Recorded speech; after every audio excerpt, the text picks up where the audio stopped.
Excellent. At this time, can everybody please rise for the Pledge of Allegiance? Pledge allegiance to the flag of the United States of America and to the republic for which it stands, one nation, under God, indivisible, with liberty and justice for all.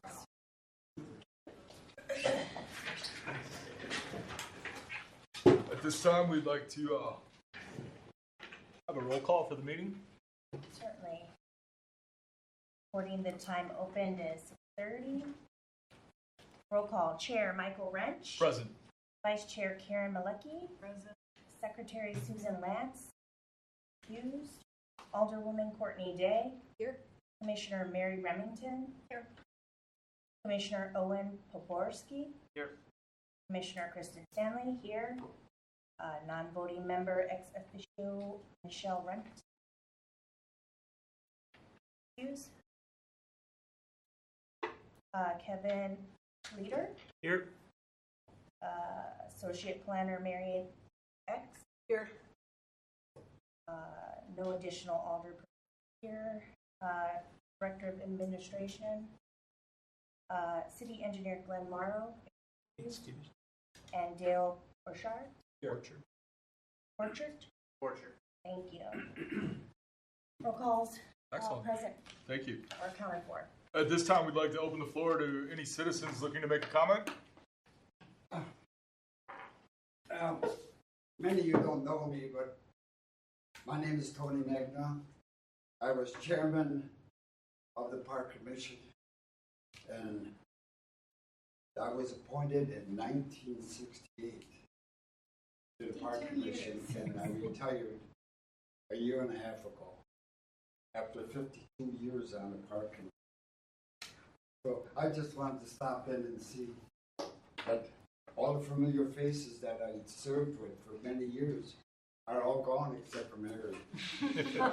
That's just a pleasure just to see everything going. That's all. Dale? Thank you, Tony. Who's Thank you for your service. Are there any other citizens who would like to make a comment? Excellent. We'll move on to number 3 on the agenda, the approval of the minutes from the meeting on April 10th. I'll move. You have a second? Second. Excellent. All in favor? Aye. Anybody opposed? The ayes have it. Fantastic. We'll jump down to, we'll move around a little bit on the agenda so we can try to expedite the people who are here with questions. We'll move to number 4. We'll go to letter G.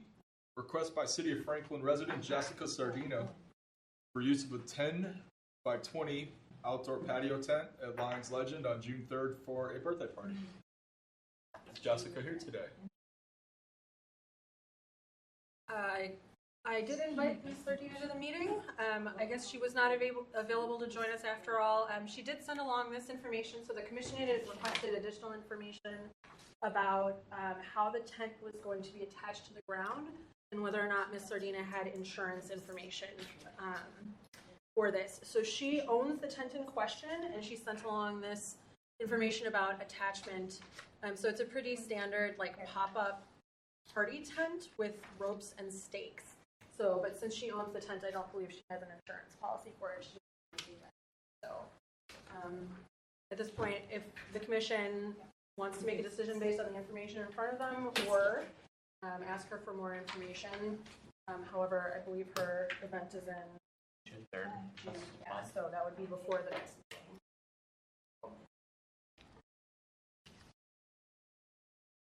I guess my question is, what is the city's stance, and do they require insurance for additional structures to be put up, or are they okay with someone bringing a pop-up tent and staking it? We, for DPW purposes, we don't want any stakes in the ground. Okay. Just because of electrical lines and drains in the area. Sure. So we always tell them what it does, it's got to be sandbag or some type of weight Okay. on the legs, but nothing staked into the ground. Our insurance, that changes.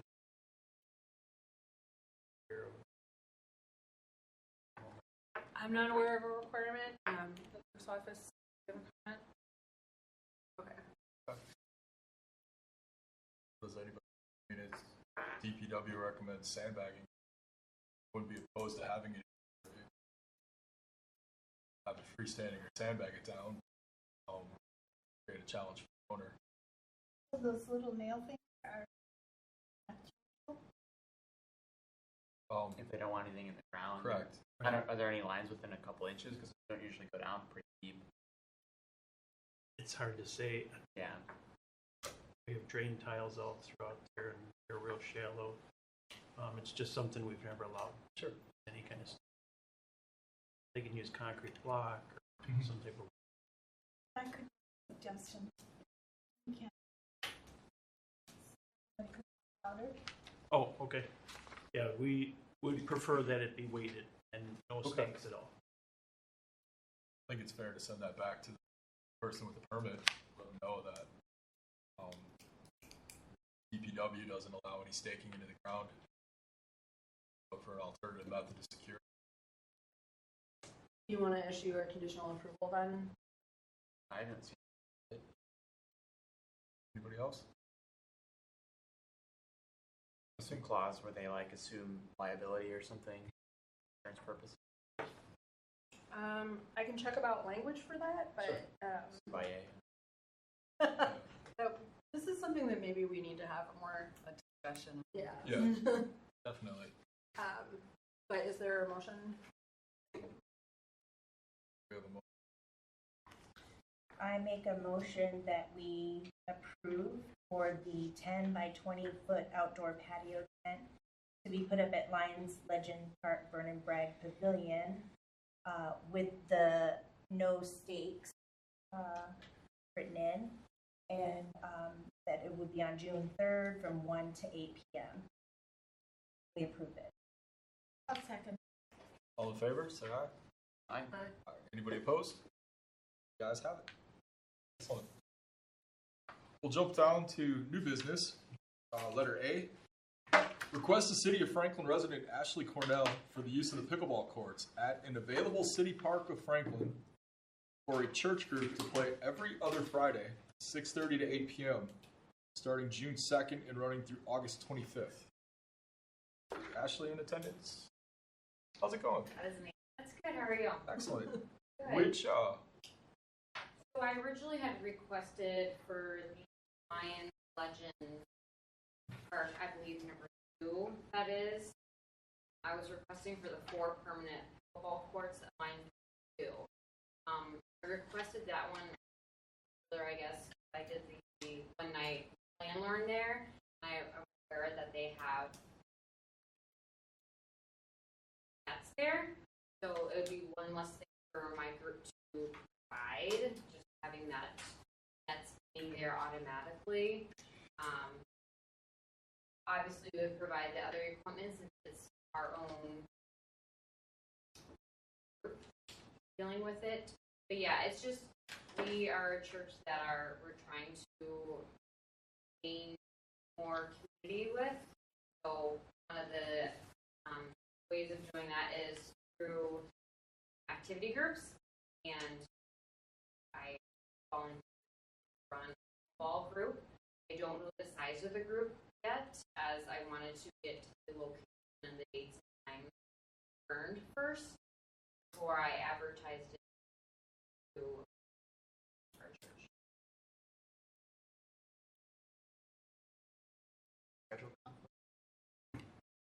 if you take a look at what's kind of up on the board, so Pleasant View already has a group on Friday nights, so I believe that would be off. They're ineligible. Only other 2 would be Ken Wendell on a Friday evening, or the newly named Vernon Barg, which used to be Lions Legend. I don't know if it was 1, 2, 3, or 4. But we did talk about trying to leave Friday open there for public play. Anytime, if I recall. If I could interject, this might be a little confusing, but the reservation is just for Wednesday evenings at Pleasant View Park, but then that's Okay. the courts that are, I think, going to be out of commission for a little while as well. Sure. And I'm open, obviously, to support.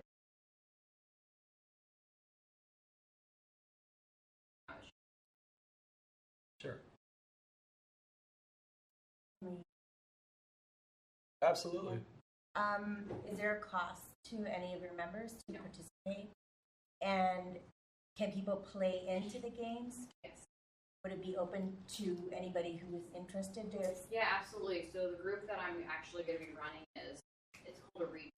So it's for actually non-members. There are going to be some members of the church, but it's going to be open to the public to learn about what our church is about. So it's going to be open, but I also wanted it to have a designated spot so we wouldn't show up and like have the courts. I just didn't want to be scrambling when we were supposed to be gathering.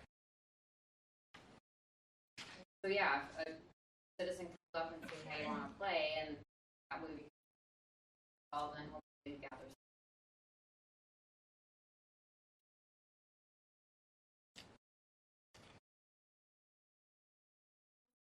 As far as It's called the Ridge. So there's two non-denominational church. There's two locations. We have a main campus at Greenfield, Highway 100, and then we actually just launched a portable location at Forest Ridge.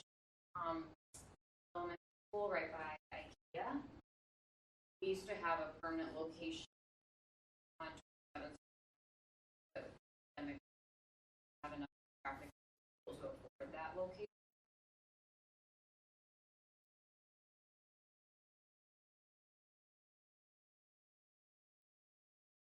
You know how many people you are participating, gathering?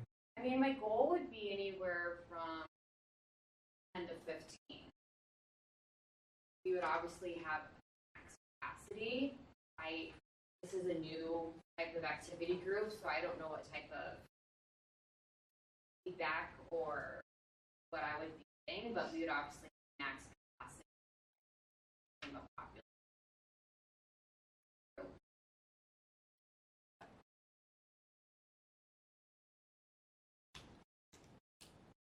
Looking at what's available, we do have one court at Ken Wendell, two.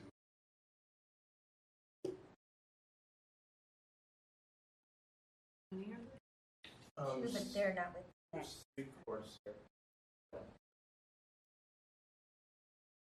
Two without nets and one with the not regular Sure. inches.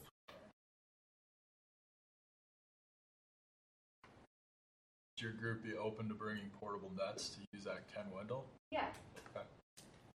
I personally would look to steer them there, so we try to leave Vernon Barg open, public play, because we do have challenges with a lot of feedback that comes through. People just can't get access to it because it's already scheduled every day during the week. But that would be what I would look to more than open to everybody.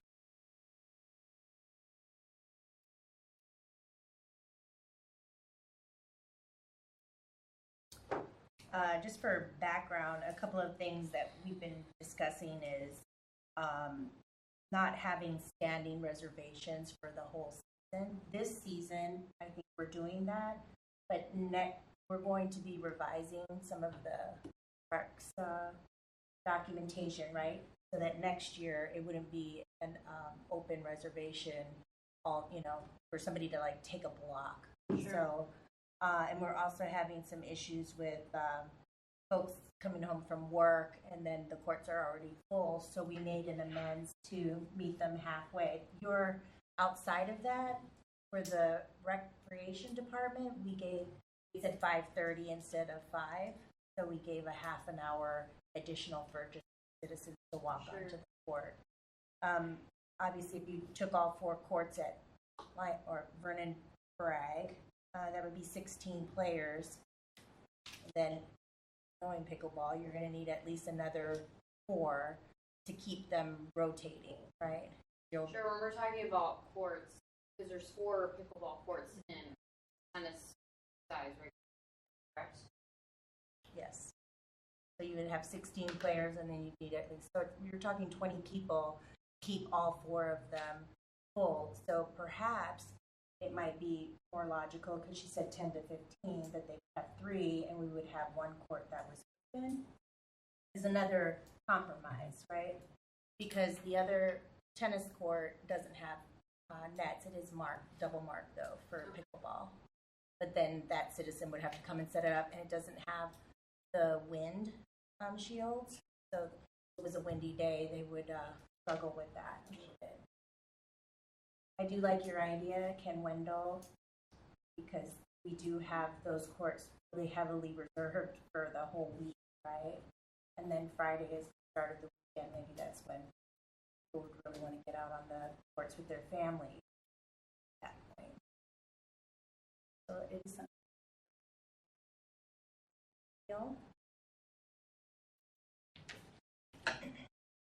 I do like it that it's open play, and it also is going to make a learning opportunity for a lot of people, right? Because you'll be willing to teach people who have never been exposed to this. Right. Whereas some of the other leagues who reserve the courts are really looking to play. So you really need to have the skills to show up. A group like this would be nice to, you know, encourage people to go and visit with you guys and learn how to play. And Susie Lance, she offered to help me educate, but I've never.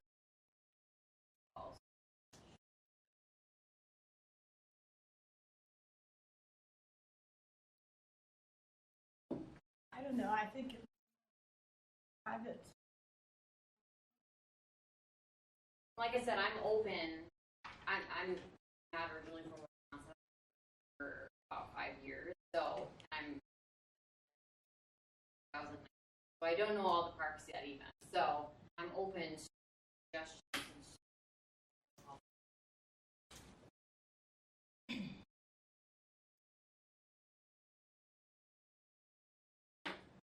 Ken Wendell does not have the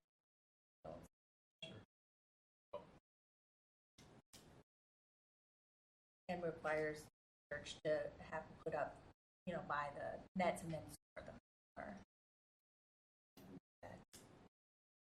Anybody else have any thoughts? So, I think they have both fine options, I guess. Whatever your preference, like a more kind of private setting with just those 3 and those 3 are all yours, or with the 4 and kind of leave one. How are the parks going to mark that they've been reserved? Is there a placard that's going up that's going to, similar to the sign that says the pavilion is rented for an event, or you know, is there going to be something on the courts for that? We would have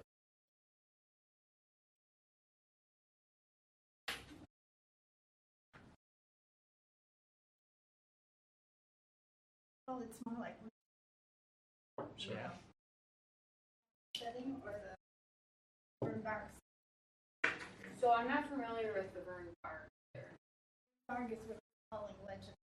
the name has changed. Yeah, I see.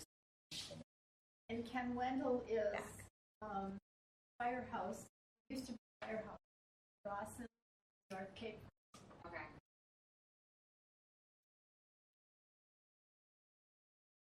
Either way, we will have to provide the nets. either way, no. Either location. No, not No. correct. The Vernon Bragg has Right. nets already set on Okay. those 4 courts. And windshields. Yeah, part of like I said, part of the purpose of this group is to reach other people. So if the second location with the permanent nets are available, I am willing to do 2 or 3 to leave one of them open to the public. I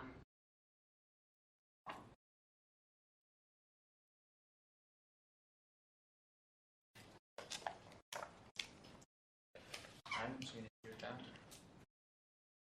Personally, I would like to burn the park open for public play. That's just my take. Knowing that Pleasant closed and no nets on site at Ken Wendell, no one else can play football that. So, and I know that the complaints that have already come through, I think would only, that's just my take.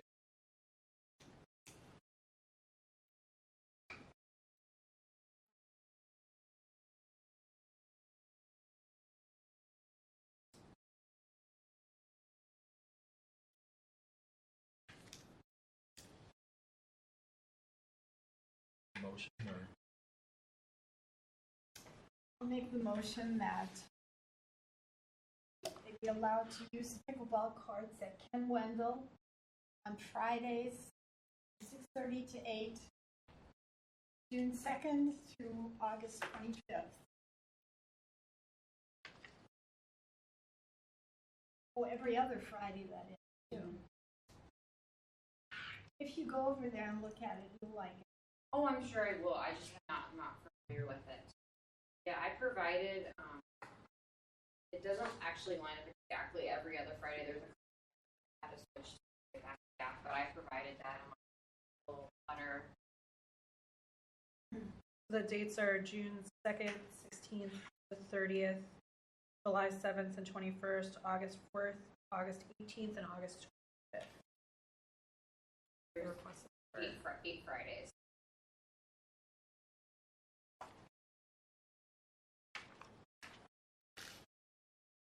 And would you like to only provide 3 of the courts and leaving one being open to the public? That's Yeah, There are only this one we're talking about. There's only has 3. 3 Oh, courts there. there. so- Okay.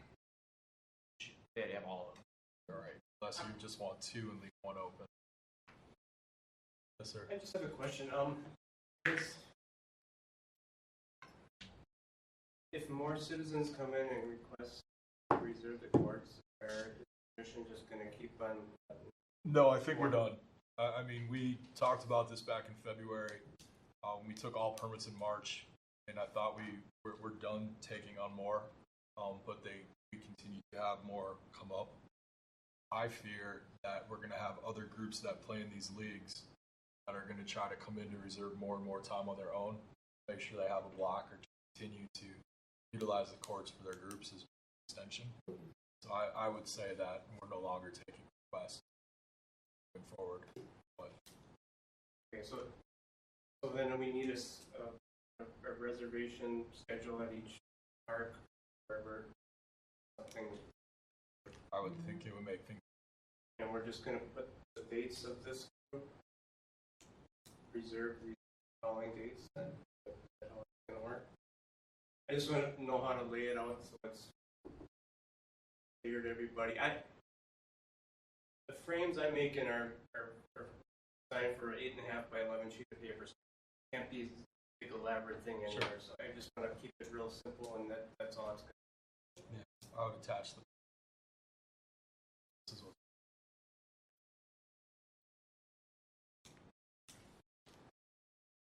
Larry started with recommendation. Motion. Write down.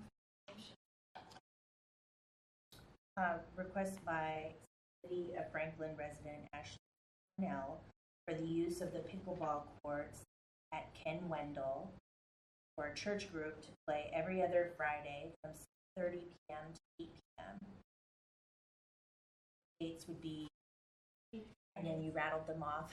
Yeah, we can. But it's every other from, I have June 2nd to August 25th, and then I was just looking at my calendar to fill in those. Excellent. Do we have a second? Second. All in favor? Aye. Anybody opposed? You guys have it. Thank you. We will move to letter B. Options for the online permitting system for parks, facilities, reservations.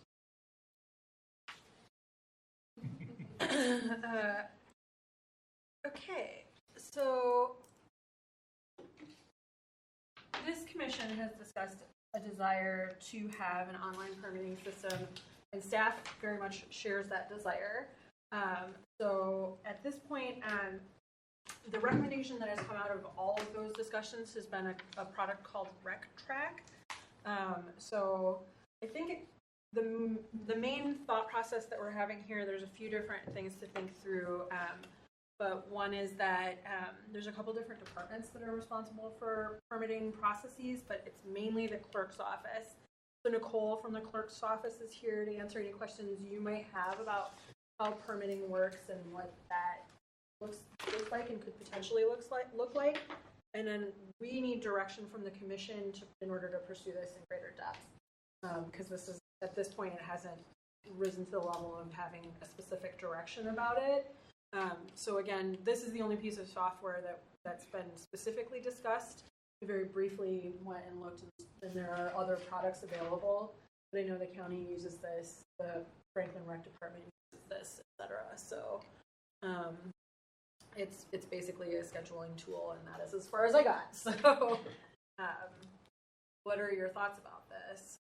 So I guess the question is, and thank you for joining us today. You're welcome. The first question is, so if someone was looking to take out a permit, it's first come, first serve, whoever shows up Monday morning, banging on the door at 7 a.m.? Okay. Everything with parks permits and baseball diamond permits is very convoluted. So with the park pavilions, residents of Franklin are allowed to come on the first business day of the year and book for the entire year. So that's first come, first serve kind of thing. We actually started a card system last year, like playing cards. People got a playing card to get in line because we have anywhere between like 15 and 25 people show up that first. So January 3rd, I think it was this year.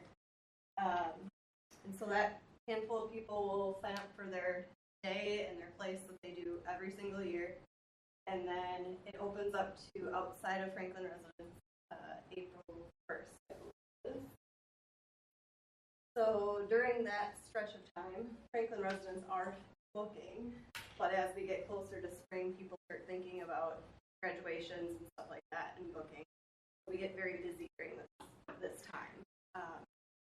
And clerk's office has a lot of other duties, including most of the time the spring election. So we're in the height of our spring election, and we have all these parks coming in, and our job can get really hectic and busy because the park permit process is not quick. And I can tell you that anyone that calls about a park or anyone that comes in about a park, unless they rent every year, there is at least a 5-minute conversation about questions and things they want to know, and bring like tents to the park, like stuff, tents, bounce houses, all this stuff that they want to do. And then it has to get through your commission. So we answer what we can, but not always simple. Sure. So, I mean, I could go on about the whole system, but I can show you, I'd like to show you guys just exactly how complicated it actually is without an online permitting. So these are the calendars for all the park pavilions. We have handwritten calendars that every year I go through and tab them so that we locate the month quickly. And then we literally write in who's booked what.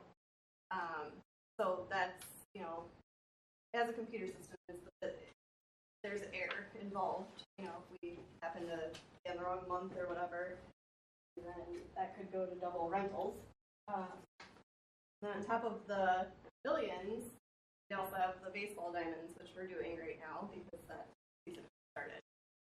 And that was even more complicated because it's like from like today, Monday, you can only book 2 weeks out, and you can only book 2 days within the week. It's very hard for anyone to follow, including us. We're constantly going back to the calendar and saying, okay, nope, you can't take that day because it's not within that week. and then they're filling out the carbon copy to book anything. So we're having them fill this out, and then we go through and fill out our part, and have to go through the process of carbon copy. We have to then email the parks. I guess our parks email is set up to go to Kevin and Andrea and Dale, so they're aware that there's a rental. They know come and go. It's a lot. So a system like this would be very helpful, because this isn't the only thing we do with our day. How much is the software and how soon can the program be up and running?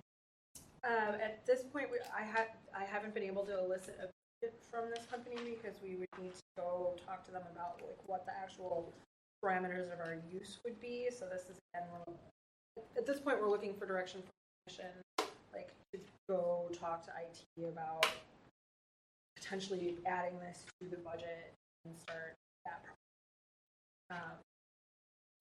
Just in general, so the discussion that we've had in the past, I mean, you can see the process that Nicole has to go through, and then there's also a question of like what happens with installation. There's an overall communications issue that permitting software could resolve. I would love to hear if you guys have additional recommendations, and then like of other products you've heard of, because this is the one that's up multiple times, but they don't just put the pricing on the website for me to be like. So I wasn't comfortable listening a bid without a team. Yeah, so, and then just in terms of like, this commission is starting to make recommendations to organize permitting a little bit differently. That in order to make that work smoothly, we probably want to have this going. So now is the time to figure out how much it would cost. We can put it in the 24 budget. So, but we need. So are you saying not possible this year? I'm saying that we are starting the budget process for this commission today. So this is your opportunity to ask for information, and this is a specific conversation that staff wanted to have with the commission because we know it would answer a need that you guys have identified and we as staff really agree on. So this is one particular item I wanted to talk to you guys about in particular. So, but I don't know how much it costs yet. Yes, thank you. I have a couple of questions, and I apologize if I'm a little late to the game. It's my first meeting. Would this be forward-facing to residents, to both, or internal-facing for us to make our record-keeping easier, or both? Both. Okay. So I guess my two questions on that is, would people still be able to call or come in person and make reservations? Because there are a fair number of people in the community that this is the system that they know, or they're not internet savvy or that type of thing. So I'm just concerned that if we go to this, we're kind of taking a portion of our population and putting them at a disadvantage to rent some of our facilities. Milwaukee County Parks uses an online permitting software. Mm-hmm. And currently, when we first purchased it, it was used internally, so it was still taking all up to book a permit. Eventually, it was sent live to go public, but there is still the option for those who don't know how the internet works or are technology challenged to show up in person. And this often comes through with a lot of our golfing that can't figure out how to book an online tee time, that show up to make the online reservation in person to go online. It has all of the same functions. This is a system that we have, but there's other ones that are out in play. I guess my only question is if the rec department in Franklin is currently using it, couldn't it be shared to work all? I know that not everybody plays nice in the pool, but couldn't it just be shared together, opened up for everybody? You're saying they currently do use it? Yeah, they do. They do. That would be an IT question. Sure. I agree. It would be power. Yeah. Because that's my other question is, budget reasons. If there's a way that we could share what's already existing, it'd be a lot less of a budget constraint on. And I don't know whose budget it would necessarily come out of. Would it be shared with different departments? Would it just be from parks? But if we can glob onto what's already existing and maybe just increase the bandwidth of it, I think it'd be a little bit cheaper. And something that people are already using. So, I mean, I think that's a little less scary too, because a lot of people use that system to rent things. So if we, hey, it's what Park and Rec uses, or no, it's what Rec uses now, Parks is using it too. Didn't we bring that up at a previous meeting a month or two ago, sharing with them? And the representative here mentioned that she liked that idea because she could see when we had permits for parks and they could schedule their classes differently or maybe have it at a different. I believe Leah said that they were more than open to. Okay, I can reach out to her and see what she thinks of this idea. It won't preclude us exploring it. Sure. Mm-hmm. Yeah. Maybe there's a way to integrate them and still have separate systems too. So my understanding is the rec department is for the whole city of Franklin, but it's part of the Franklin School District. So, okay. Yeah, you have to. So they're using myrec.com for their. They're not using RecTrack. I don't know if I get it. Myrec.com.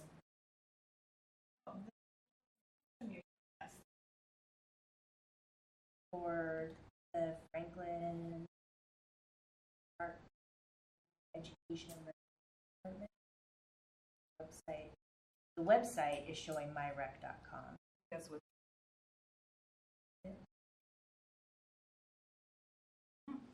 So if they use something else, like part of our budget could be to improve that or add to it because they're gonna need more functionality with all this extra permitting.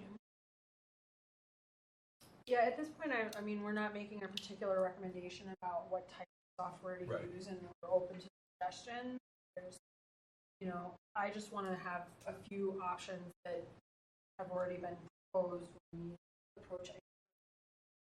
And I need direction. I would think that direction. Stop me if you guys have other thoughts, but the first one would be talk to the Franklin Rec Department and see if they're really nice with others and everything shared. If not, is there? I would like to look to move forward, explore the costs for other systems up and running.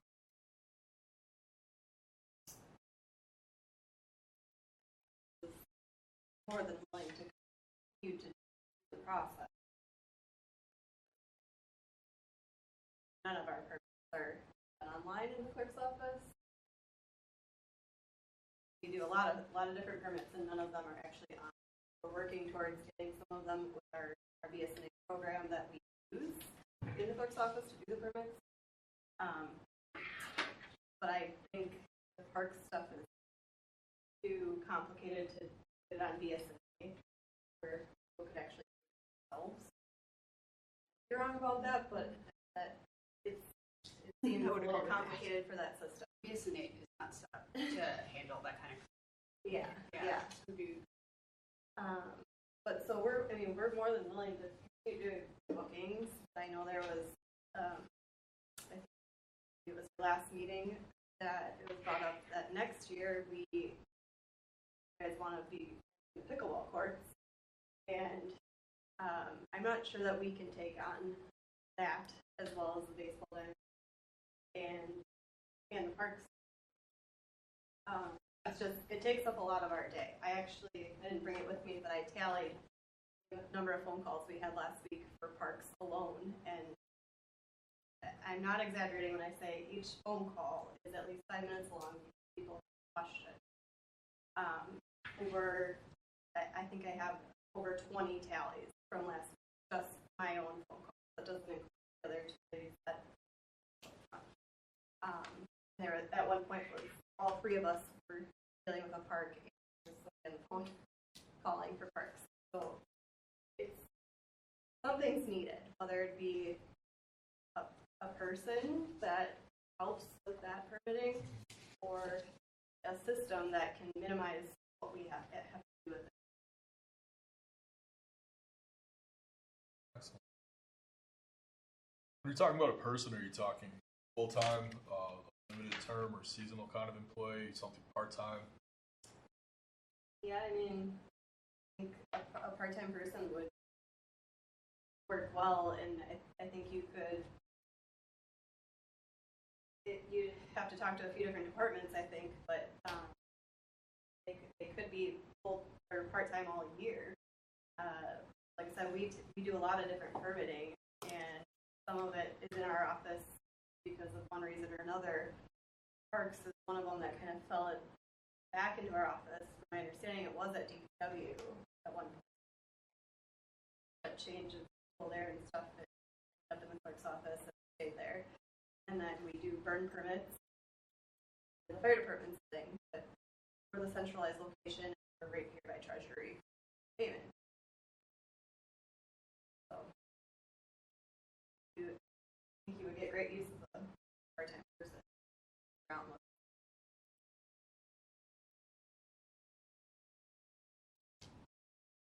Anybody else have anything? Where'd you kind of get where we were going? So what I'm hearing is that we should reach out to the rec department about possibly sharing their existing platform, but then also start to do information to possibly budget for a system independently of the same. So I will let you know that the 3 departments, engineering, public works, clerk's office, have a meeting next week to talk through this discussion and a couple of other items so that we start to coordinate things a little bit better. And that at that point, I will hopefully have at least touched in with IT about this as well. And then we can bring an updated, possibly cost. But I can't elicit a cost request. I'm going to have to ask. Sure. So. Excellent. Thank you. We'll continue to jump around. I have ADHD. We will go to letter 4 or number 4. Letter C. Actually, no, we'll go to D. Sorry. Little League and/or adult rec leagues, youth league, community reservations, sports facilities, pickleball, and baseball. Kind of in the same thing where we were just talking about. So. Yep. So Commissioner Lance provided a draft set of reservation guidelines in which was provided in your electronic packets. I apologize, I didn't put it out for you. But she wanted to start the discussion, but unfortunately couldn't be here today. So just generally, it has criteria for Lion Legends 2, Ken Wendell, and then information about the terms and conditions. So this touches on the times that reservations can be for, a comment about the honor system, a fee, the timing. So please reserve your courts not more than 7 days in advance. So this would be similar to the current process for the baseball diamonds, as discussed at your last meeting. Some general rules and then cancellation policy. So I'd like to try to capture some of the general feedback, but since Commissioner Lance is here to review this with you, I don't feel comfortable fully without her. So. I think the only thing that I took away is that the clerk's office, currently with their staffing levels and workload, is too busy to take on anything additional. I can speak for everyone that we were not happy when it was brought to our attention. Sure. But we get the phone calls right now. We are dealing with it. We are dealing with incoming complaints in the rec department. The majority of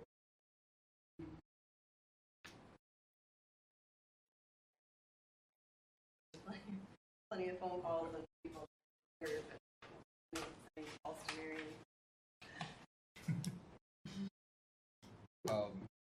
How are the baseball reservations going? Is that a lot of work? It is.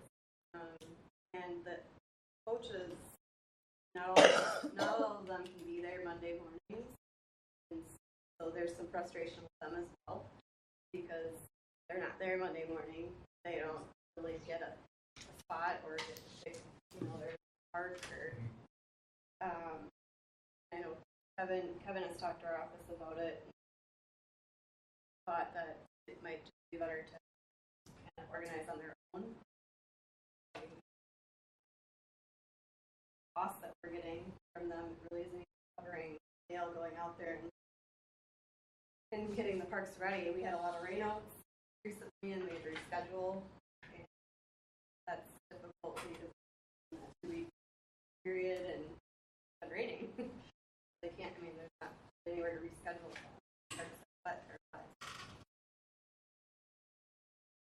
Yeah, if I can just, the time consumption for the baseball fields has come beyond anything that we're able to, between the clerk's office, sales time, and the other guys' times on the crews, cancellations, rescheduling. It's just a nightmare. I think it's time that we just say open play, first come, first serve. At least give it a try. That would free up them somewhat. The clerk's office would free up us a little bit. I don't know what else to do anymore because we're getting pulled in so many directions that Dale's constantly running. This year we're having just a slew of vandalism. So it's something's got to give, and that seems to be the one. You know, the few dollars that brings. Just, I mean, if it's a couple $100, you're lucky. Is that worth all their time when they can do something a little bit more priority? The money is not the time. Well, my thought is first come, first serve, see how it goes. Grown adults can't figure out amongst themselves, then maybe revisit it. But say open. You're looking to start this effective Yesterday. Okay. Are you in agreement? Yeah. And I mean, rentals for the fall diamonds are run April 1st to July 31st. So, kind of an awkward time at the end of July because the coaches are just so used to coming in at that point and renting, and they're like coming in to rent for August, and I'm like, you guys don't need a permit now. And then they seem to figure it out for all of August. For real? For real. Yeah. So that's why it doesn't make sense also, is that Yeah. we're only doing it for these select months, which is prime baseball time. Right. But why are we penalizing them going through all this? It just doesn't make sense. And April 1st, we found out, especially this year, it's been too soon because of all the rainouts that we had and nobody's able to play much. Fields that are rented. Hence the rescheduling.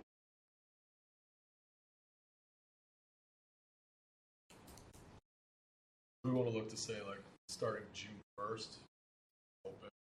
No res- How far out, do you know offhand how far out we have reservations? You said is it 2 weeks?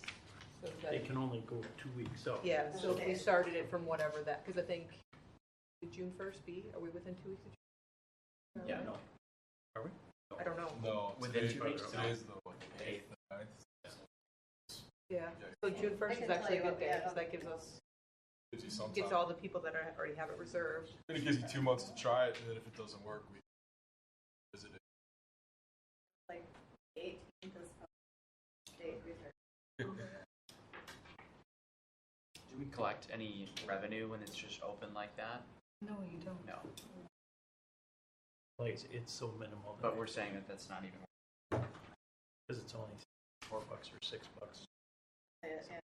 I might $4 an make hour. a recommendation that we have set of guidelines for the use, you know, and that perhaps have the coaches at least minimally register that they're going to be using them for use.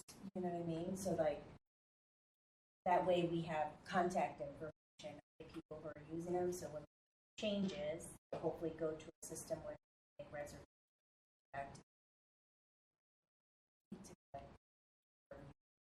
That we might already have a data inventory of fields. Plus, if there's any issues at any fields, we have recourse to contact those coaches to say, this person, you know what I mean? I Like, didn't know what you meant. That, almost like you're a coach, you register, you know, the ground rules are you're going to stay on the ball thing for 2 hours, you're going to let another team come on after, or, you know, these are the hours that we think it, you know what I mean? Some kind of guideline. An at agreement least. that you agree to use the open time. I guess the only question is who would keep track of that. Clerk's office currently have at their current staffing. That's kind of the driving. Right, but we're alleviating the collection of the fees and the permitting. So it would just be a one-time deal. They're all showing up on Mondays as it is, right? So it'd be a one-time deal for the season for 2023. I plan on utilizing fields for team play. This is like every citizen has to come and fill something out with them. Just folks that are doing it for, you know, representing their team. I mean, I think most of the teams have rented already this year, so we would have all that on carbon copies. It's just a matter of letting them know that by phone call or as they come in for rental, they doing it open, you guys figure out. And at that point, you would be able to present them like, here are our expectations or ground rules that we'd like for you to, you know, and then they know what the expectation is, and you guys are relieved of weekly visits from them, right? So it'd be a one-time notification. I like that you're having them like have ground rules, but then that also doesn't stop like the neighborhood pickup. If you're saying like you can go back to them if something happens, well, we don't know if it was that team or if we come by team. So I guess what I'm saying is not punish the coaches that have been following, because I think there are coaches out there that probably go play on the fields without coming to us. I guess, but you have your handful of coaches every reserve in August. Right. Similar to the pickleball, there's a desire to have an expectation that there's a court or a field available for your use at the time when that was the permitting. So I mean, we are taking that away from them. I guess in an ideal world, I would continue the process, but I would also charge more. I think $4 to $6. Knowing that if a full-time employee shows up in an hour at a park, spending $50 to $60 in staff time to maintain it, you're not even breaking even. I do caution that getting rid of anything, just leaving it as a free-for-all, I think they run into some challenges. But if DPW, the clerk staff, cannot keep up with the demand, this is taking away from it's a problem. And I've talked about it for I think it's trending more and more in the direction of starting its own parks department, contributing back, finding all the permitting and booking, taking away from the clerk's office, and then trying to hone in on all these things we've come across in the last year. Rules for picnics and inflatable, everything else that's come through. That's a whole nother topic for a half hour from now. But I mean, I'm more than willing to let it happen and try it. We're not shooting rockets at the moon, so if it doesn't work, we can always go back to, you know, the process. So maybe we try it in June. Most Little League stuff is done around the 4th of July. That's probably what this is, or it's T-ball rec programs that are using the fields, and they're done early July. So I think for 1 month it might be trying, but what does everybody else think? Just think it works great. I know what you're saying. It ends in July, but it works great after July. We haven't ever had a problem, and there's teams out there all the time. July. There's no major complaints in August. Never never take it. They're on their own. So they come in for a permit and they're like, oh, I don't need one. Yep. They figured out. Well, maybe we should have this conversation with the Little League people. These are their people that are renting these fields. I don't think it's more like the U12 teams. I'm not really familiar with all the teams, but like they write their team name down. Of course, fast pitch. There was a comment from one of the coaches about that if we went to a system where they were kind of on their own, that the Little League might be an issue, that they would talk amongst each other, amongst their coaches, but not talk to the other coaches, and that could create a problem. But I don't know of any Little League that book with us. May I ask questions? Hi, I'm Lori Miller. I'm the new planning manager, and I used to run a Parks Commission board myself. Have we done any utilization, like studies on any of this? I know in a previous community I worked in, we had a lot of out of residents coming in to use our ball fields, which was kind of clogging up the whole process. So if we could maybe even consider making a distinguishness between resident organization outside, that might alleviate some of this. And I also was just wondering, when's the last time we actually looked at our fee structure? It sounds like we're not even making enough to take care of maintenance, and maintenance, as you said in April, is horrendous for parks. So the previous community I worked in was charging $75 a game, which was still not enough to cover the amount of maintenance that we're doing, but at least helped build in a little bit more revenue to help cover the cost of permitting and doing things like that. So just food for thought. Sorry to interrupt. You have to be a Franklin team in order to rent the field. What is the definition of Franklin team? What is the percentage of? They players? have to be Franklin based. Like, so they all of them have like Franklin in their titles, so I don't really question them.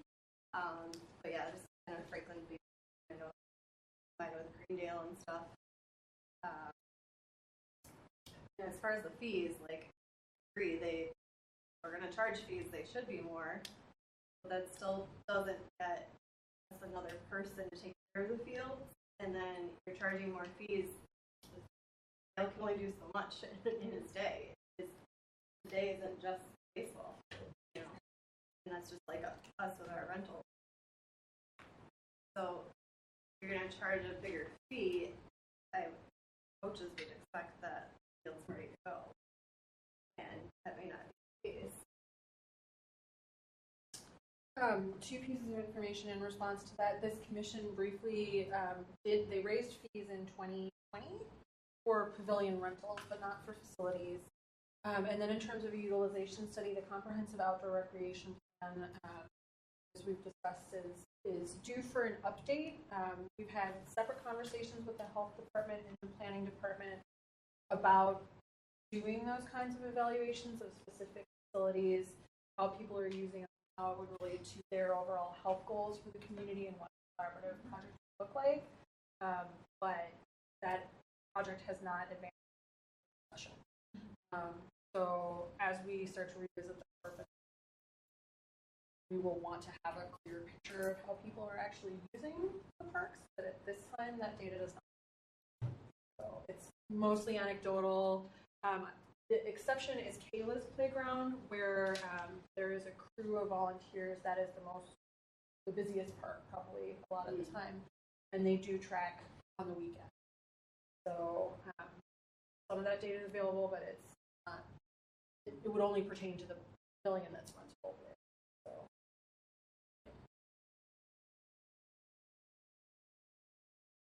Do I have any thoughts? How would we like to?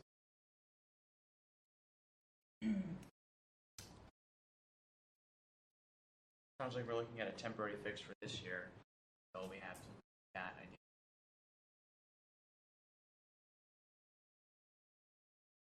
But is it hard to put the genie back in the bottle? So like this year, if you make it be open season, and then all of a sudden next year we have, software, you go back to making people schedule, I think I think that might be a harder sell, even though it might be easier for them to schedule. So I just caution going back and forth.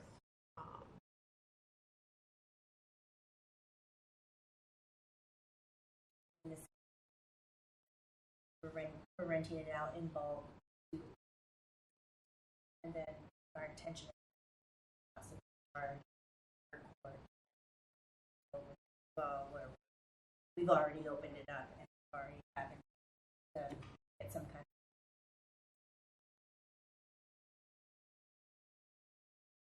can't hurt.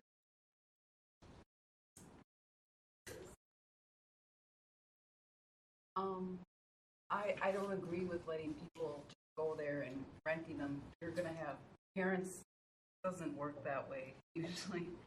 You're gonna have 2 groups there at a time, maybe 3 groups coming at a time.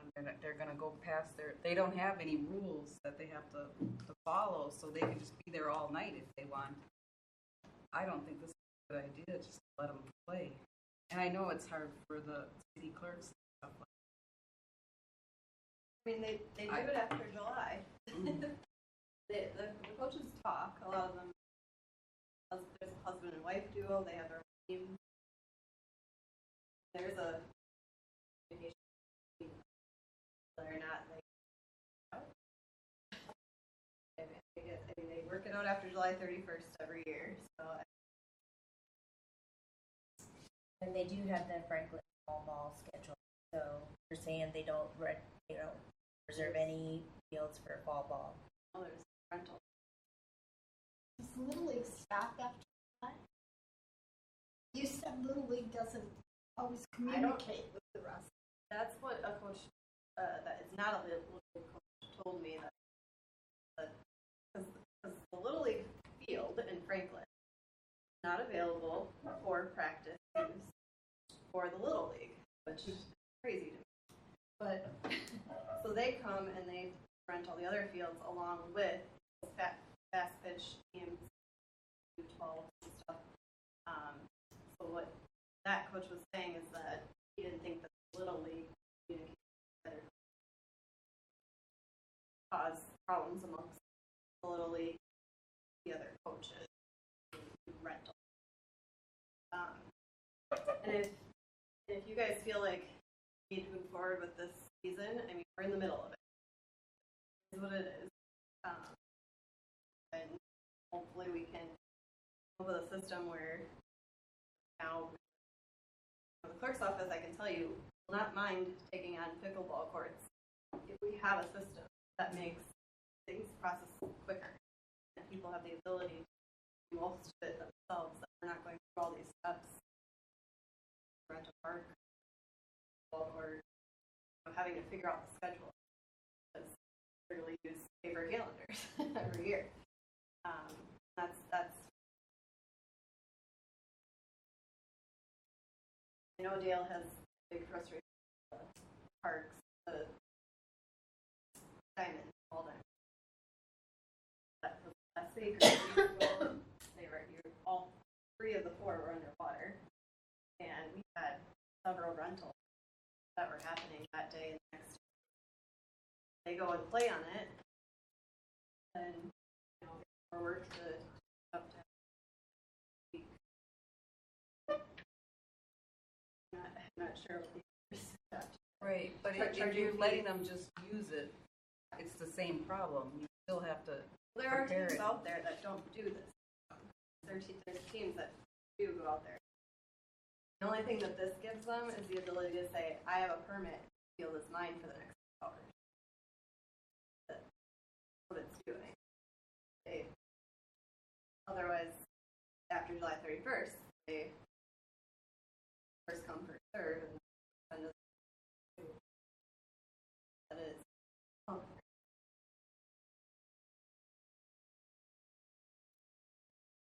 Would you be able to take on this to finish off up until July 30th? I mean, like I said, we're mid-season. Sure. It is what it is. And then for next year, there's no online permitting system for serve. Is there a way that, like, the remainder of this year we could maybe change some some of the parameters easier on the coaches. Absolutely. It's like The 2 you weeks. can't rent, following week after the following week, and if you're not there Monday morning, you're not getting it. Have you noticed that they're changing their location week to week? Oh yeah, they take whatever's at depends when they come in a week. I think that the 2 times a week is a good thing. I don't know, I've never heard anybody complain about that. Times a week. There's one person that prior to me being in the clerk's office has he's an employee at the city, has rented 2 hours at a time if it's available, or 2 sets of rentals at a time for the week. So we'll have flex with him in particular, but I think it would be less of a burden to have these guys every Monday morning, because the clerk's office too has, the front desk is 2 part-time people. We're 6-hour days in the clerk's office, so I'm not up there planning. So it's just Linda up front, maybe kind of there to help, but she's got a whole other task. They come in Monday morning. Have you ever explored doing a lottery system, perhaps in March before clerk's office gets busy, and before, if it was, say, planning department before our permitting season got busy, doing one day where they can email it in, do whatever, they get X amount of games for the season, and they do a lottery system based on that, and you're pretty much done then with your scheduling for the whole year, except a few random moments where you might have some fill in because of cancel. That would definitely help some of that pressure from staff by doing it all on essentially one day. And then on top of that, the managers of the baseball teams aren't sitting here every Monday, and they've got their answer. And ready to plan out their team for the parents too. With the pavilion rental, we talked about that. That first day of the year is always fun. And then that also eliminates like one, I don't want to sound like I'm picking on Little League, but then that's not like allowing Little League to just dominate certain things. You're just literally picking a number. Great, you get eight days. So what days do you want? There you go. Would it just be easier if you were able to book everything out for the rest of the year? Times a week, and you can book for the rest of July 31st or whatever. Do we have the capacity for these teams to have 2 times a week?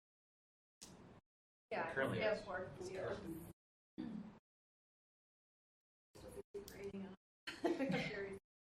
And these are all practices because you guys don't host a game. Correct. Yeah. Yep. Is there something to board so you for the rest of the year? We're going off of our this is the reservation permit with the rules on it. I think it would be pretty challenging to also switch rules right in the middle of the season. Yeah. Because not everybody's going to get the message at the same time.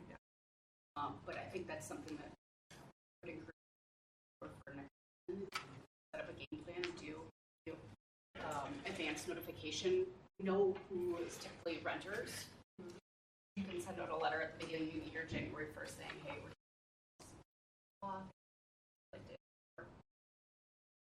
Because I think that's something we could do even if we had an online, permitting system, Yeah. whether it's online or in person. Hey, next year we're going to try to do, one day, book them all at one time, and that way I think it'd be easier for everybody. And then that's something we don't have to worry about changing if we're not quite there yet with an online system. It'll still alleviate some of the problems that clerks is having. I think you'll find success with that, not only for the baseball field, but football. If you need help, I can come and help you. I've done these policies before and stuff, and permits. I used to work at Greenfield for 20 years, and I can come and help you, like, down and discuss this. I've kind of already. The rules and stuff, I think. Yeah, if we're changing things, it's good to have it online on our city website before we do all this stuff. Know what we're doing. Communication is a big factor in a lot of the stuff that we're trying to decide. And our communication in Franklin is not real hot right now. It hasn't been for a long time. Your permit that you're holding, I think, is over 40 years old. Yeah, I mean, we redid the pavilion. Permit, Right. you know, So but I've we kind of didn't redo right. that.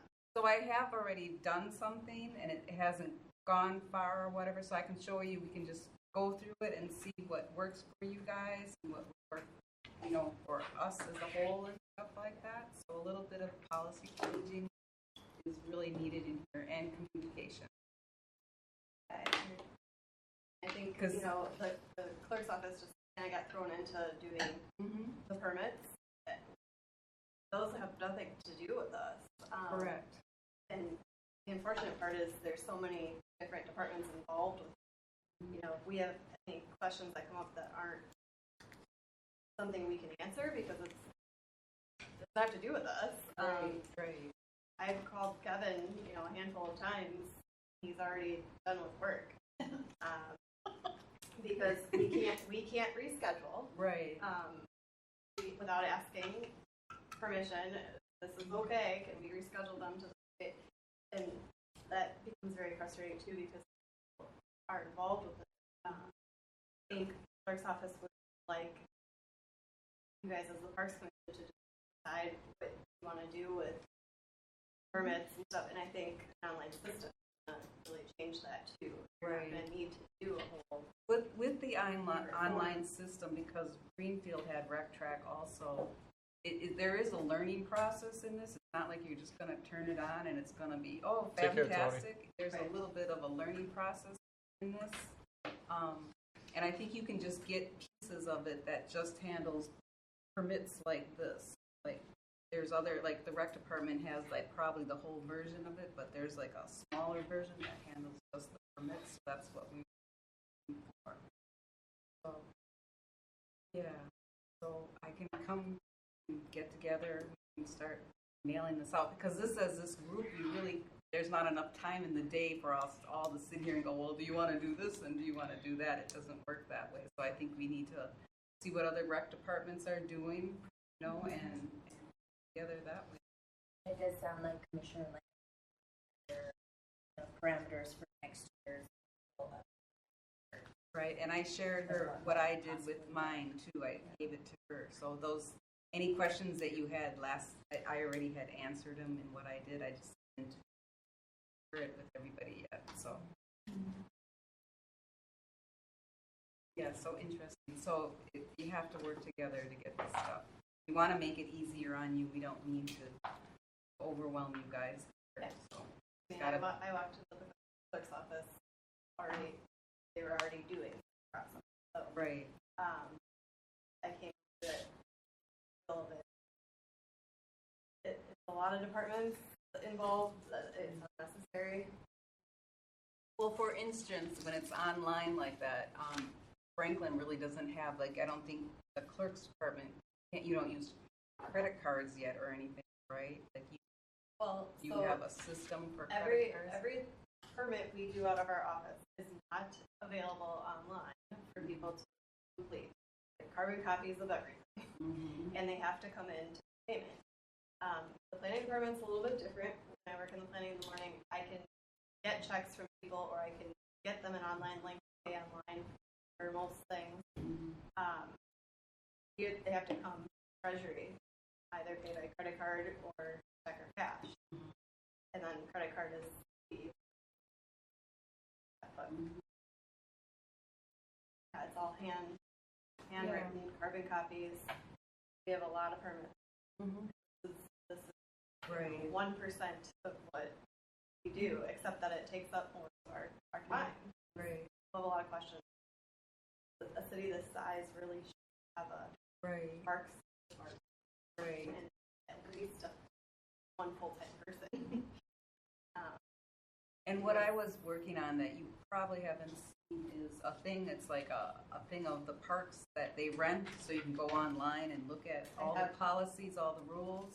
I have seen that. Somebody passed it along to us Yeah. last year. So I'm still working on that and stuff. It doesn't have far to go. I just need to go to the parks and make sure how many tennis courts are, everything, like the number of them. We kind of did that map thing. So when that comes out, you're probably going to get more phone calls, maybe with the map a little bit more. So sorry. But as Franklin is growing, we need to kind of get on top of these before they happen and stuff like that, and we're not on top of it. So. All the parks information that's available right now is on our website. But people call us all the time with the questions that are answered on the website. And I usually, if I'm very busy, I will direct them to the website if it's possible for them to do that. Because otherwise I'm spending 10 minutes on the phone with them answering every question that is Right. So I think with the website is a good start. If we can get a good parks website and all this information is already there, all your rental stuff, everything is in one space. You just click a button, here it is. You can tell them, go to the website, go check that out. So we're trying to help you. We don't mean to make it harder for you. And I don't make it sound like that. Yeah. I know a lot of the Franklin residents they're confused because they see Parks and Rec, they call the clerk's office because that's the phone number listed, and they ask for the parks and don't have a parks. So we're kind of the catch-all for every phone call that comes in the building, and parks is a really big one. But I wish I had more information for them too, because because that you could just hand them and say, here's all the information. So I'm working there on is that. there is answers to a lot of things, without going through 3 other departments. Right. That's a big problem. Right. Big challenge for everyone. All I got to say is I'm glad we don't have health. Yeah. That is a true fact. Yes. Excellent. Well, thank you. So I guess we'll move on. Sounds like we got some future. Right. So And how are we getting through this year? Just continue we're as going to we continue are. to finish this year. Clerical. Yep. And then now we're aware of it, and we know moving forward that unless we switch to an online software or system or hire more people, go with first come first serve. We'll go to unfinished. We'll start at the top alphabetically. Letter A, an update on park maintenance, gentlemen. Yeah, I guess we're in, say, normal summer operations now. Everything's open. Dog bubbler at Franklin Woods is open, so all the dogs are happy. We're getting that the normal spring rush. It seems like people are cooped up for the winter, and they just come out in force in spring, and it's busy. It's they make a mess. Like this every year. We've had some instances of vandalism at Legend 1 and 2, and we're still trying to figure that out. And Legend 1, somebody damaged all the soap dispensers in both restrooms. They wrecked the permit box for park permits. And I think it's the same people. They're Legend 2 did the same in the men's bathroom at 2. So we're kind of working on that right now.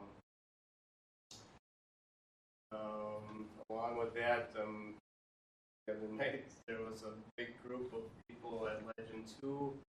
I think it was a baseball group that was a non-reservation, and they stayed in past dark and caused some problems. Anne locked up restrooms at that time, and then next morning she found that someone needed to use the restroom real bad, and did it right next to the door.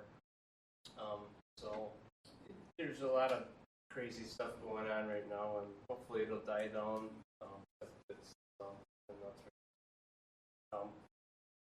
Specifically at Franklin Woods, I work with Shelley. She had a couple some volunteers, and we needed the mini Franklin City and the 2 boats and some of the other things to brighten up the paint there. We replaced some worn out parts at Kayla's playground also. And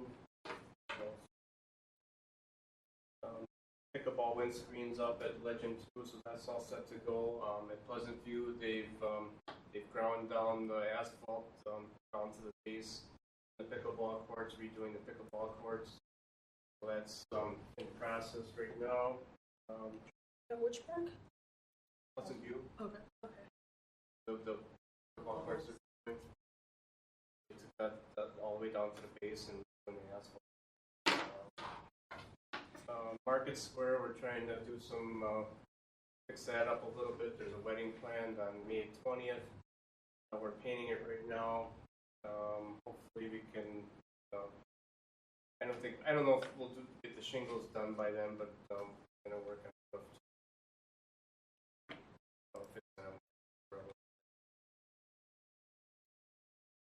Other than that, next bigger project, we're going to paint the carousel at Franklin Woods at playground, and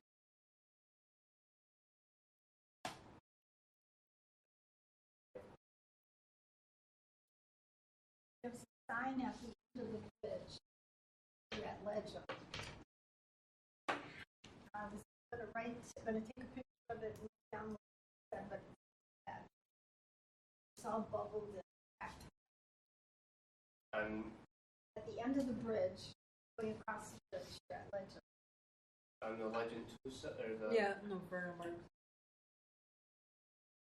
No, it's just on the other side of the bridge. Across By the Okay, soccer I'll take a field. look at it. I mean, there's garbage cans that are in sad shape too. Need work. There's a lot of stuff that needs work. It's on the list, but I'll take a look.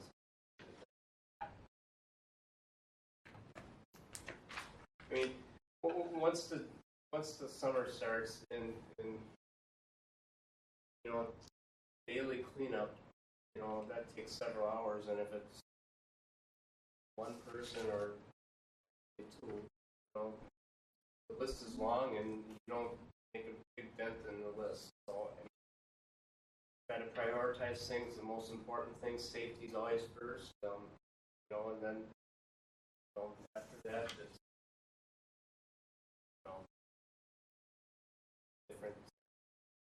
different criteria, but safety is always first. Everything's got to be safe and clean. That's kind of hard. Excellent. Thank you. We'll move to letter B.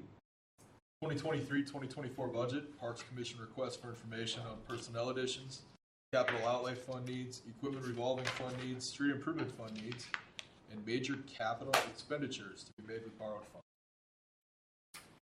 Thank you, Chair. So at your places, you should have received, and I apologize I didn't get this information to you with your packet, but it is with you now. So the goal for today is to open the conversation about your recommendations for the 24 budget for both capital projects and for the overall budget. So we had the discussion about the permitting tool as a separate conversation because I wanted to make sure that we had Nicole here for that conversation and kind of call it out as something that you have identified as a priority and that staff also thinks is a priority. But then this conversation is more broadly about what your overall goals for the budget process are this year. So everyone received at their seat a worksheet. This is identical to what the commission has used in the past, but for those that are new, it has a category, a line for a category, description of the item, a cost, quantity, total, the priority that you might assign to something, and then if something is impact fee eligible. So for you to take this home and brainstorm, here's what I think would be great to consider for the parks in the upcoming years. So because we're talking about the 24 budget, and then there's also the 5-year capital improvement plan. So this commission participated in the development of a 5-year capital plan. And that process started for the 2022 budget. We're now in the 2023 budget cycle, and then going forward, what does that look like? So just some general information about the types of categories that are here. Is it specific to a park? Are we talking about staffing? Is it specific to a trail? Maybe it's a landscape item. Maybe there's a project that you're interested in doing, or a piece of equipment or maintenance. And just as a reminder, this commission's #1 priority in terms of overall expenditures has been the floor at Kayla's playground every time we've gone through this process. So the last time I checked, that was budgeted for 2024. But this is what your past set of recommendations were. So some of these things have already been funded or are underway, but just wanted to give you the background that you've already gone through this process. And this was your past recommendation set from what is now the 2023 budget.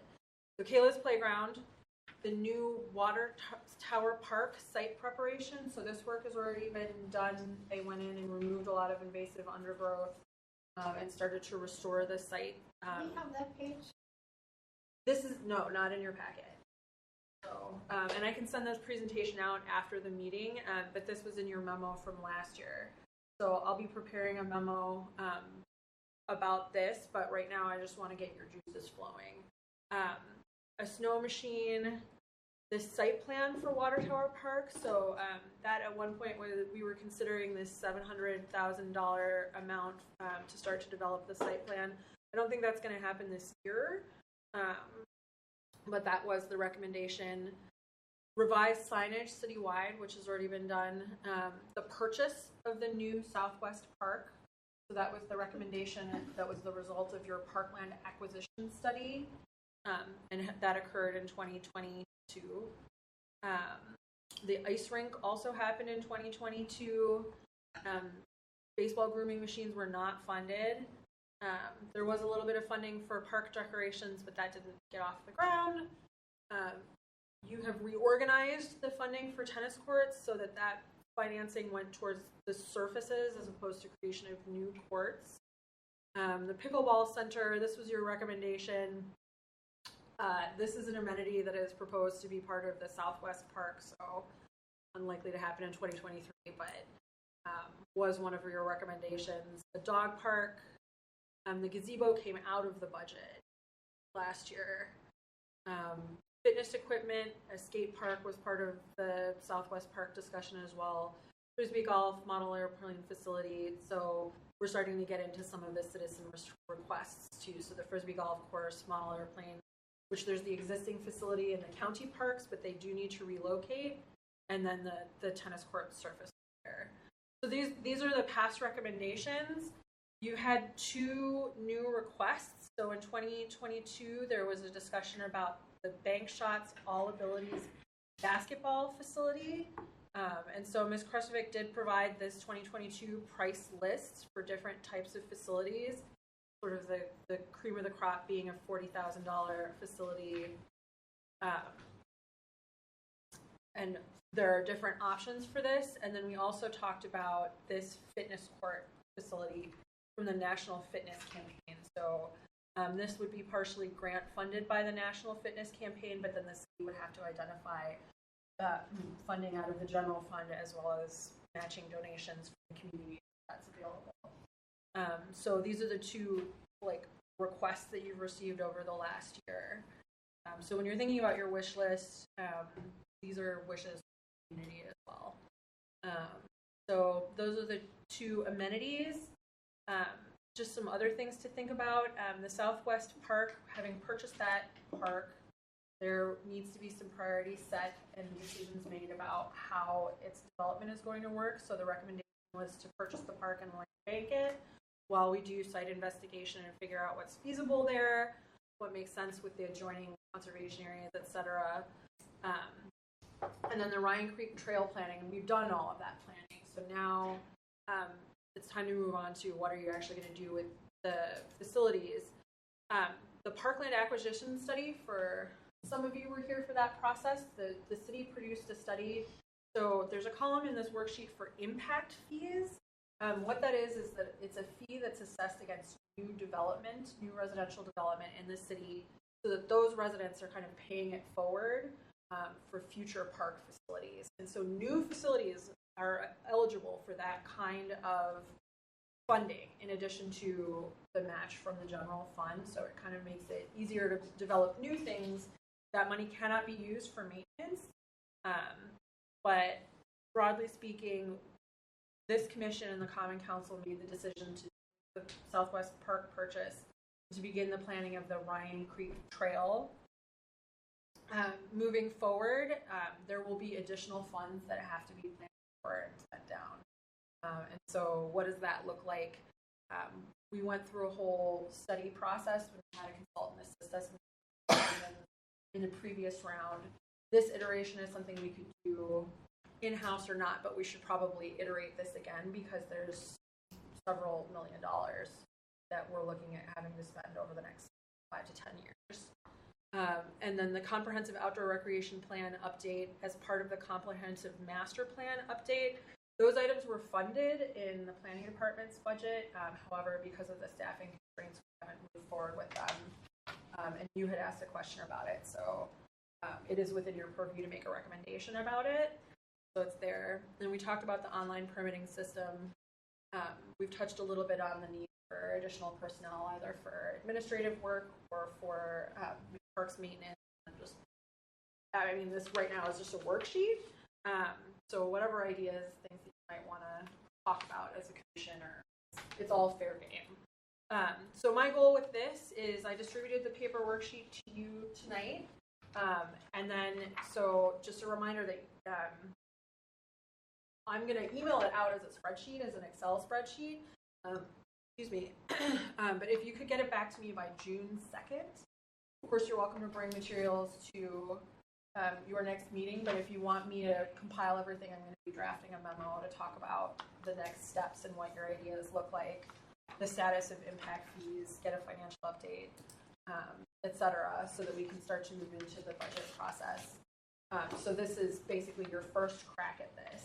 And then I also provided at your seats a copy of the 5-year plan. So I'm not going to walk you through this in detail, but there are several items that are specific to parks in here. So this is for your reference about what's already been funded. So just quickly,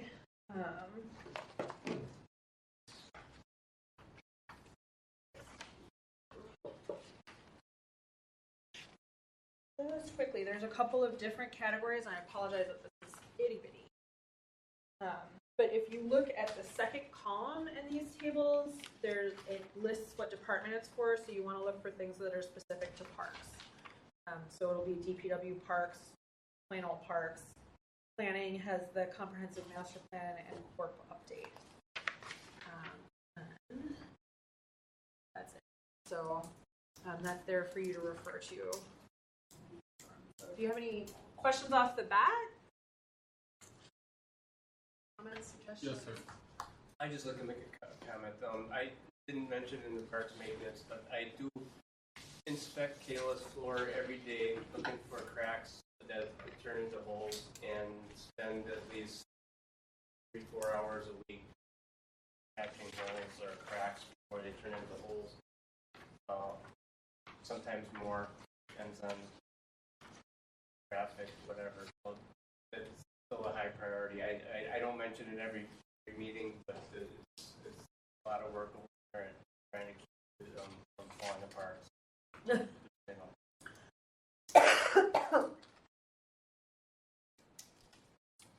you. Anybody have any questions? We'll move on to letter C. Park amenities donation policy and parks marketing materials, including maps, pamphlets, etc. Yep. So Commissioner Malecki had provided an updated draft of the map, and what happened, so this commission and the Common Council asked that it be published in June issue of, issue of the city newsletter. So it turned out that the Common Council made that recommendation, but they did not allocate any funds to it. So the result of this is that the map itself is not going to be published as an insert. However, we did provide a link to it, so it's going to be posted on the Parks website, and then,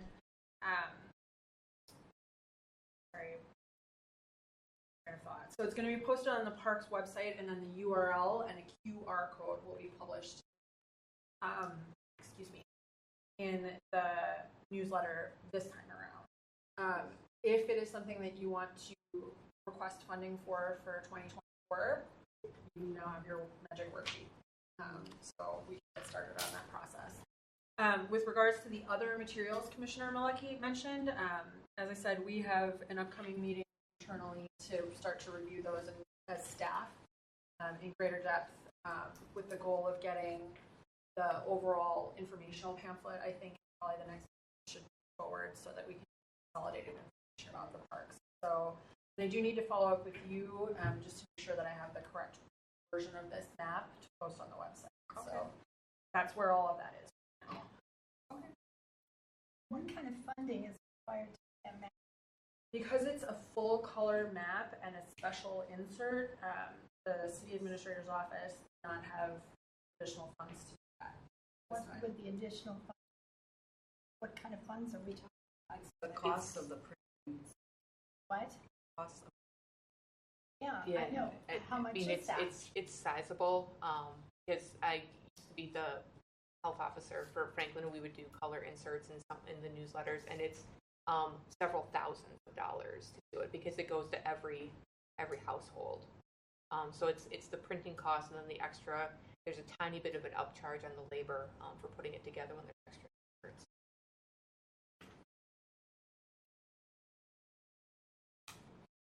I think it was worth several $1,000s or whatever it costs. I really like that map there. But it wasn't funded for this year, but anything $5,000, anything over $5,000 does their capital allocation. But again, cost. Common Council did not fund it. They recommended that. I'm sorry, I missed a trick there.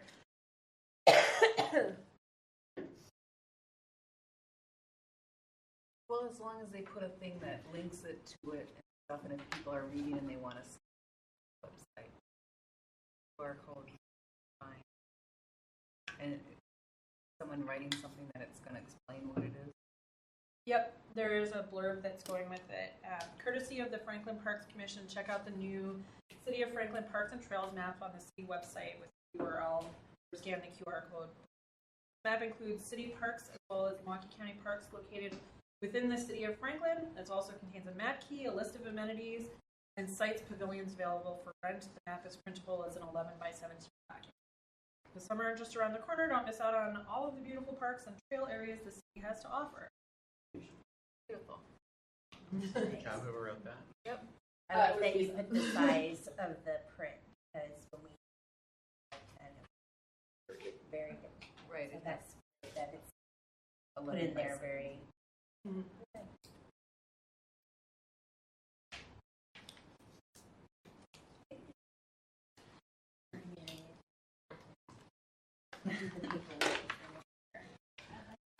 Still having a handle on how to ask for money. I guess we'll move to letter E.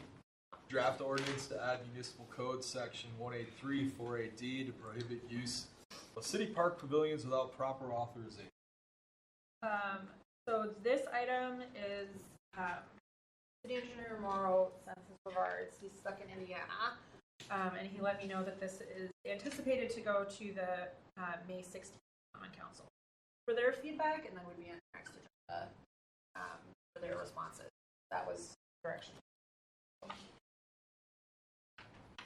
Excellent.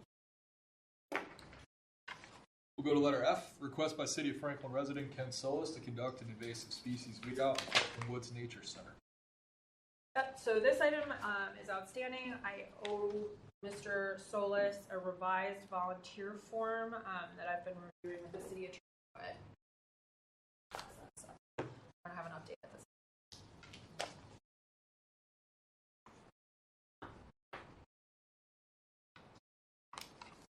All right, that takes us to the back again. New business. We got C, D, and E. So election of a chairperson, vice chair. Someone unwillingly gets to become secretary. Yep, and you get to. What's the person who's in? That's how that works, right? Yeah. I nominate Mike for chairman. Are we on that one? Sure, we'll do the chairman person first. Okay. I'll second. All in favor? Aye. Anybody opposed? All right, I guess that's why. That was easy. That's Wait, easy. who said- That was me. Are you? Gotcha. Move to letter D, election of a vice chair. I make a motion to nominate Aaron Millett. Second. All in favor? Aye. Anybody opposed? You guys have it? And then, I guess since Sue isn't here, I'll do it. you'll volunteer?